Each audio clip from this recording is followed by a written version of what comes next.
So let's follow the steps to solving this quadratic equation. Put equation into standard form is our first step. When we do that, we need to change the signs of each term as we change sides of the equation.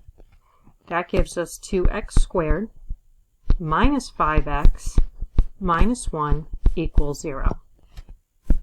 So, standard form, check. Identify A, B, and C is our next step.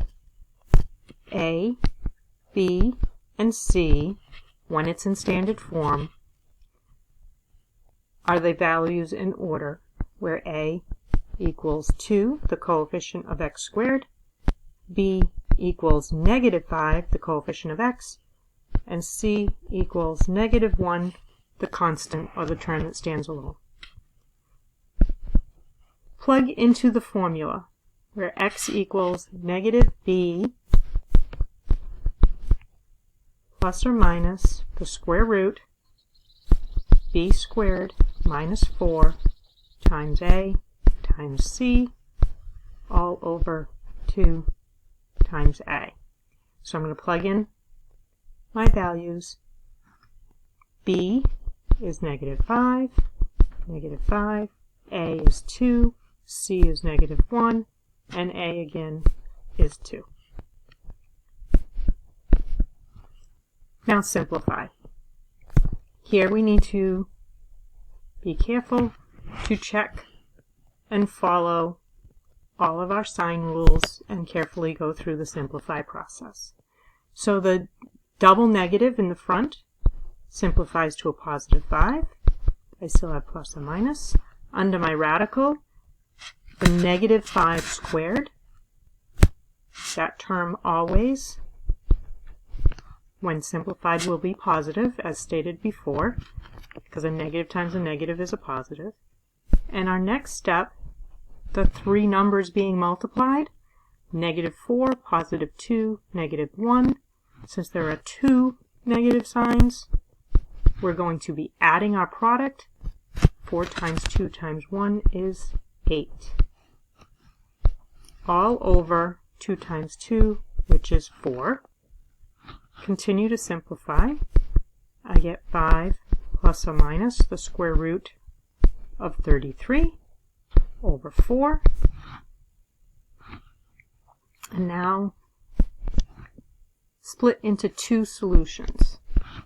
So that means either 5 plus the square root of 33 all over 4, or 5 minus the square root of 33 over 4. Our answer is complete. If we needed to get our decimal equivalents, we would put these values into a calculator as follows. You would put 5 plus the square root of 33. You'd press equals, and then you would press divided by 4, and you'll get your decimal equivalent. In this case,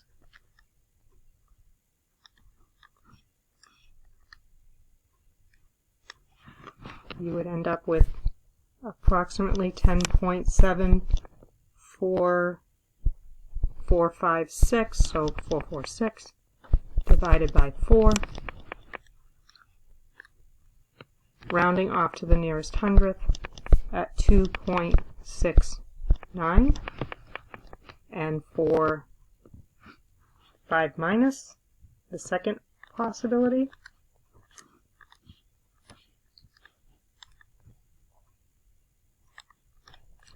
would be approximately negative 0.19 to the nearest hundredth. So if you're asked to round to the nearest hundredth, you will need a calculator. Make sure you simplify the numerator first, clear it out, and then divide that by 4, or the denominator.